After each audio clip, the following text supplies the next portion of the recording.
네, 황일도 기자. 예. 북한 미사일로 석사학위, 박사학위를 받으셨죠. 예, 그렇습니다. 예. 네. 북한이 1일 날 단거리 미사일을 발사했다고 저희가 들었는데 오늘 자기들이 무슨 일을 했는지 공개를 했죠? 어떤 내용입니까?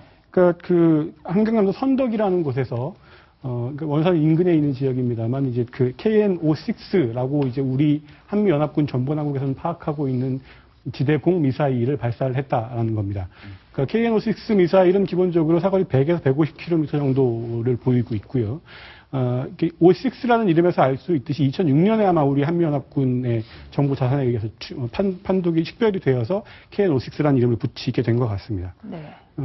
일단 지대공 미사일이라는 것은 날아오는 비행기나 혹은 미사일을 맞추는 것이기 때문에 방어용이라고 부를 수 있습니다. 그렇지만 사실 구사전략에서는 방어용 무기냐 공격용 무기냐라는 건 크게 의미가 없는 것이 우리가 날린 미사일이 적의 미사일에 요격 미사일에 떨어지면 그만큼 우리의 공격력이 떨어지게 되는 거고 그만큼 상대의 공격력이 생존화 강력성이 높아지는 거기 때문에 크게 의미는 없습니다. 그러니까 사드 미사일의 경우에도 잘 아시다시피 우리는 방어용이라고 생각하지만 중국이 계속 저런 식으로 아주 공격적으로 받아들이는 것도 같은 맥락이라고 할 수 있는 거겠죠. 다시 말씀을 드리자면 기본적으로 이 미사일은 우리가 흔히 알고 있는 패트리어트 미사일과 유사한 종류의 미사일이고 혹은 사드 미사일과 유사한 종류의 미사일인데 네. 알려져 있는 바로는 S-300이라고 불리우는 러시아제 미사일을 들여와서 기술 개발을 해가지고 만드는 것이 아닌가라고 판단하고 있습니다. 네, 아무튼 북한이 지금 미사일을 그냥 연달아 계속 발사하고 있죠. 네, 그렇습니다. 저희도 굉장히 유심 있게 봐야 되는데 어떻습니까? 이번에 주간동아에 분석 기사를 실으셨더라고요. 예. 그런데 별로 북한이 잘하는 것 같지 않다는 게 결론이더라고요. 어떻습니까? 한마디로 말씀을 드리면 지금 하고 있는 북한의 행동은 손에 잡히는 대로 모든 미사일을 다 집어 던지고 있는 겁니다. 가장 짧게는 40km 정도 나오는 170mm 자주포에서부터 그다음에 이제 노동미사일 같은 경우 KN-5A 사거리 10,000km 이상이 나온다고 하는 KN-5A 미사일까지 모든 종류의 미사일을 다 지금 과시를 하고 있는 와중인데 이렇게 되다 보니까 이게 부족한 부분이 발생을 하게 됩니다. 예를 들어서 무수단 미사일이나 KN-5A처럼 장거리 미사일에 해당하는 미사일들은 북한이 실제로 날려본 적은 없거든요. 지금처럼 모든 걸 다 던지고 있는 와중에서 이걸 못 날리는 이유가 뭐냐 하는 게 의문으로 남게 되는 거죠. 그렇게 되면 이제 북한이 갖고 있는 기술적인 신뢰도, 자신감, 특히 이런 장거리 미사일들에 대한 자신감이 실제로는 부족한 것 아니냐. 자기들도 날리면 날아갈지 안 날아갈지 확신을 못하고 있는 상태가 아니냐라는 판단을 하게 되는 겁니다. 네. 지난주에 저희가 좀 깜짝 놀랐는데 북한이 GPS 교란 신호를 4군데 이상에서 지금 보내고 있다. 이런 군의 발표가 있었는데요. 황일도 기자, 네. 혹시 우리 지금 딱 피부에 와닿는 피해는 없는데요. 이거 4일째 계속되고 있는데 괜찮은 겁니까?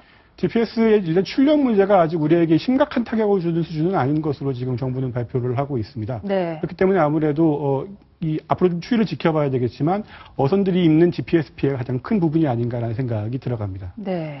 그래서 좀 더 추이를 지켜볼 필요가 있겠습니다만 출력이 커지면 당장 이제 우리가 사용하는 자동차 내비게이션에도 문제가 있을 수 있고 네. 군사적으로 보면 이제 한미연합군이 사용하고 있는 GPS를 교란할 수 있게 되는 거 아니냐라는 그런 불안감이 증폭이 되게 되는 거겠죠. 네. 예.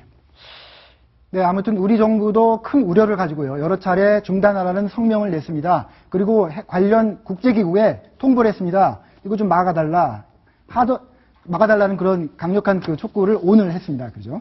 예. 예, 하종대 부국장. 예. 그런데 북한의 7차 당대회 5월로 이제 다가왔는데요. 이제 바로 다음 달이네요. 네. 예, 5월 7일부터 열립니다. 네, 네. 북한 당국이 당대회를 앞두고 주민들 군기 잡기에 나섰다고 하죠? 예. 원래 이런 큰 대위가 있으면 북한 당국이 항상 군기 잡기를 하는데요. 당대위 같은 경우에는 북한에서 가장 중요시하는 그런 대위입니다. 지금까지 6번뿐이 안 열렸으니까 이번이 7차 당대위고요. 네. 1980년에 열리고 그 다음에 한 번도 안 열렸으니까 벌써 26년 만에 처음으로 이제 열리는 그런 당대위라고 이렇게 볼 수가 있는데 이런 당대위가 열리게 되면은 북한이 군기 잡기를 하는데 특히 뭐를 단속을 하느냐. 첫 번째는 직장을 잘 나오는가. 이런 걸 먼저. 근태를 보는군요. 그렇죠. 제대로 모든 사람들이 잘 직장을 나오는지 한번 확인을 하고요. 네. 그리고 사회적으로는 두발 단속이라든지 이런 두발 단속 같은 경우는 우리 70년대 독재정권 시절에 많이 했던 거죠. 그러니까 북한에서도 보면은 남자건 여자건 만약에 머리 길이가 여자가 허리까지 내려온다 그러면은 두발 단속에 걸린다고 하니까 네. 아직도 우리 70년대를 연상케 하는 그런 사회가 아닌가 이런 생각이 듭니다. 네, 북한 소식 여기서 정리하고 다음 순위 확인하도록 하겠습니다.